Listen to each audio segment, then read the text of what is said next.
Hello! ఈ సరికొత్త విశ్లేషణకు స్వాగతం. మనం ఈరోజు ఒక క్రేజీ జర్నీ చేయబోతున్నాం. మన మెదడు చేసే చిన్న చిన్న మ్యాజిక్స్ దగ్గర్నుంచి ఏకంగా ఈ గ్రహాన్ని, విశ్వాన్ని శాసించే మహాశక్తుల వరకు మాట్లాడుకుందాం.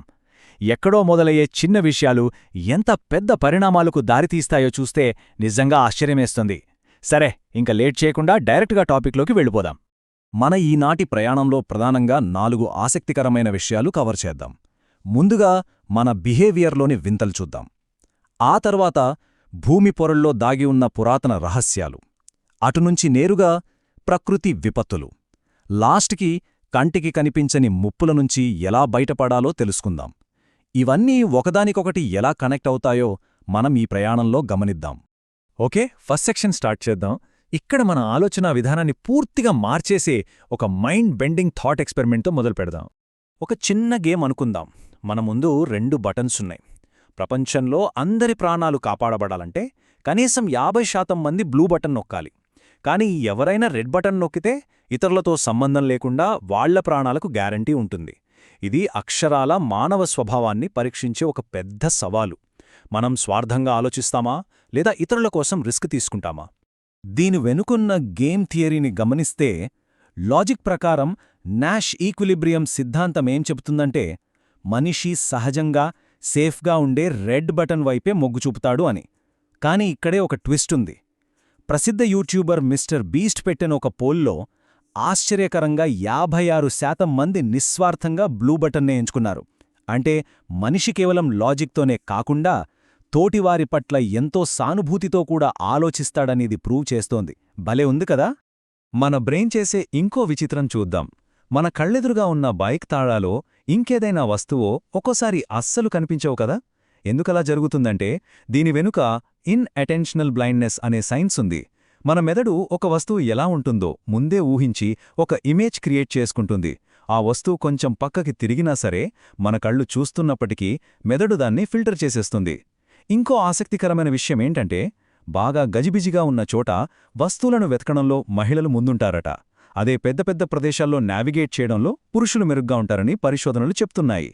మానవ ప్రవర్తన కేవలం ఇళ్లకే పరిమితం కాదు గదా, అది ప్రకృతిపై కూడా ఎలా ప్రభావం చూపుతోందో ఒక రీసెర్చ్లో తేలింది. ఇప్పుడు మన టాపిక్ని కొంచెం హిస్టరీ వైపు మళ్లిద్దాం. టైం మెషీన్లో వెనక్కి వెళ్లి భూమి పొరల్లో దాగియున్న కొన్ని పురాతన రహస్యాలు, కళాఖండాల గురించి మాట్లాడుకుందాం. ఇదొక అద్భుతమైన మిస్టరీ. 1952 నాటి ఒక డీక్లాసిఫైడ్ CIA డాక్యుమెంట్ ఏం చెబుతోందంటే ఈజిప్ట్లోని ప్రసిద్ధ స్ఫింక్స్ విగ్రహం కింద ఒక రహస్య దేవాలయం ఉందట. నిజానికి 1930లోనే ఎడ్గర్ కైస్ అనే వ్యక్తి అక్కడ హాల్ ఆఫ్ రికార్డ్స్ ఉందని చెప్పాడు. ఆశ్చర్యకరంగా 1990లలో జపనీస్ టీం రేడార్ టెక్నాలజీతో టెస్ట్ చేసినప్పుడు నిజంగానే లోపల కొన్ని ఖాళీ ప్రదేశాలు ఉన్నట్లు సిగ్నల్స్ వచ్చాయి. కాని అప్పటి ఈజిప్ట్ ప్రధాన ఆర్కియాలజిస్ట్ జాహీ హవాజ్ మాత్రం ఇదంతా వట్టి పుకార్లే అని కొట్టిపారేశారు. నిజంగానే లోపల ఏదైనా ఉందా లేదా కేవలం రాళ్లు మాత్రమే ఉన్నాయా అన్నది ఇప్పటికీ ఒక మిస్టరీనే. 14వ శతాబ్దంలో డాంటే రాసిన ఇన్ఫర్నో పద్యం గురించి మనం వినే ఉంటాం. ఇన్నాళ్లు ఇది కేవలం నరకం గురించి వర్ణించే ఆధ్యాత్మిక కథ అనుకున్నాం. కాని పరిశోధకుడు తిమోతి బార్బర్ ఒక షాకింగ్ థియరీ ముందుకు తెచ్చారు. ఆ పద్యంలో వర్ణించిన ఆ 9 వలయాలు, మంటలు వాస్తవానికి ఒక అతిపెద్ద ఆస్ట్రాయిడ్ భూమిని ఢీకొన్నప్పుడు ఏర్పడే క్రేటర్లు, భౌగోళిక విధ్వంసాన్ని అచ్చుగుద్దినట్లు వివరిస్తున్నాయట. వాతావరణ శాస్త్రమనేదే సరిగ్గా లేని ఆ కాలంలో డాంటే దీన్ని ఇంత పర్ఫెక్ట్గా ఎలా ఊహించాడనేది ఒకసారి ఆలోచిస్తే మైండ్ బ్లాక్ అవుతుంది కదా. 11,000 ఇది కేవలం ఒక మామూలు నంబర్ కాదు సుమా. మయన్మార్లోని మోగాక్ లోయలో బయటపడిన ఒక భారీ పీజియన్ బ్లడ్ రూబీ బరు. అవును, 11,000 క్యారెట్లు అంటే సుమారు 2.2 కిలోగ్రాములుంటుంది. సింపుల్గా చెప్పాలంటే ఒక చిన్న పప్పీ ఎంత సైజులో ఉంటుంది. దీని క్వాలిటీ ఎంత రేర్ అంటే ఒక్కో క్యారెట్ వాల్యూ దాదాపు $1 మిలియన్ వరకు ఉంటుందని అంచనా. అయితే ఈ మెరిసే రాయి వెనుక అంతే భయంకరమైన ఒక చీకటి కోణం దాగి ఉంది. దీన్ని మానవ హక్కుల సంఘాలు ముద్దుగా బ్లడ్ రూబీ అని పిలుస్తుంటాయి. ఎందుకంటే ఈ మోగోక్ ప్రాంతం ఒక వార్జోన్. ఈ విలువైన రాళ్లను అమ్మడం ద్వారా వచ్చే డబ్బుతో అక్కడ స్థానిక గ్రూపులు, మిలిటరీ వాళ్లు ఆయుధాలు కొనుగోలు చేస్తున్నారు.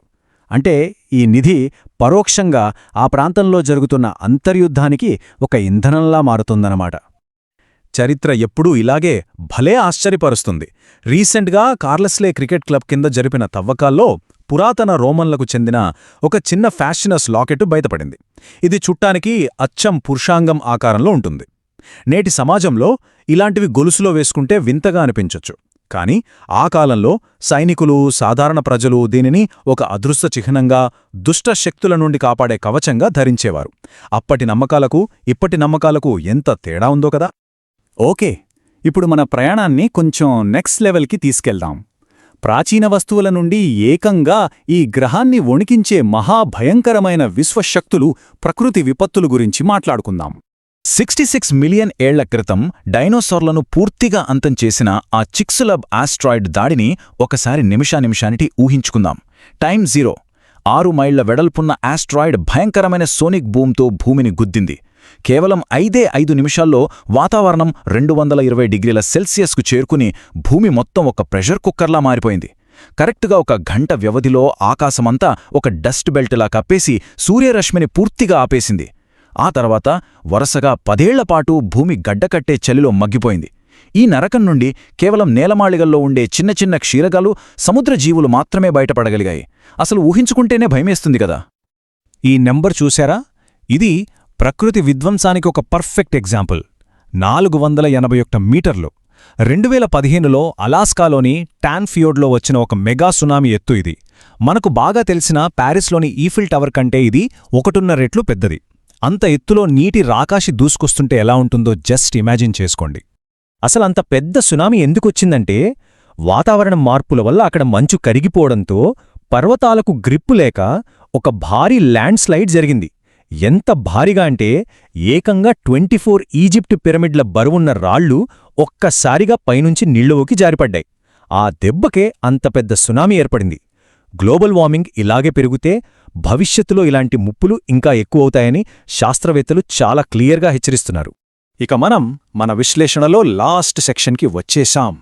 ఇక్కడ అద్భుతమైన ఫిజిక్స్, మన కంటికి కనిపించని బయోలాజికల్ ముప్పులు మరియు అందరినీ ఆశ్చర్యపరిచే మరణానంతర జీవితం గురించిన ఒక ఇంట్రెస్టింగ్ మిస్టరీని చూద్దాం.